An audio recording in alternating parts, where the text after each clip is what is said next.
Hello everyone, welcome back to my YouTube channel, and in this video we are going to study about the dissociation constant for base. In the previous video हमने discuss किया था dissociation constant for acid. तो आज हम यहाँ पे base discuss कर रहे हैं. The ionization of the base in water at equilibrium is shown below. ठीक है, आयोनाइजेशन मतलब बेस की हमें आयोनाइजेशन मैंने आपको बताया था कि आयोनाइजेशन क्या होती है. कि ionisation refers to the process by which the neutral atom or molecule gain or loses electron to become an ion. Gain करता है कोई मॉलिक्यूल या फिर लॉस करता है इलेक्ट्रॉन टू बिकम अ आइन, तो इसको हम और एक्वायर करता है वो पॉजिटिव चार्ज या फिर वो नेगेटिव चार्ज एक्वायर करता है, तो इसको हम हमारे पास क्या कहलाते हैं, इसको हम आयोनाइजेशन कहते हैं बेसिकली.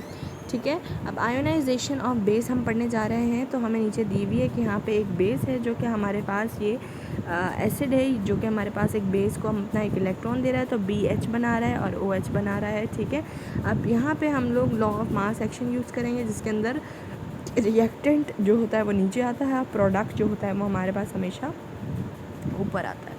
तो हमारे पास KC है. अब यहाँ पे मैंने आपको कल बताया था कि एक कांस्टेंट जो है वो दूसरे कांस्टेंट से मिलता है, तो हमारे पास वो एक और कांस्टेंट बना लेता है, वो KB बना लेता है. ठीक है, अब KB is the constant for the ionization of the base. तो the higher the value of the K and KB, the stronger the acid and the base.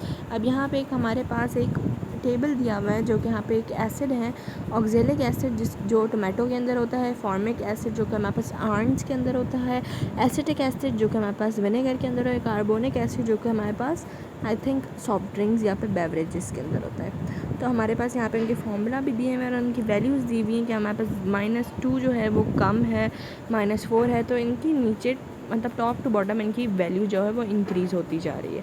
दूसरी हमारे पास बेसिस की बारी आ जाती है, तो हमारे पास इथाइलिन है, अमोनिया है, हाइड्रोजीन है, हाइड्रोलिक लाइमीन है और पैराडीन है. ये एसिड्स नहीं है, ये बेसिस हैं.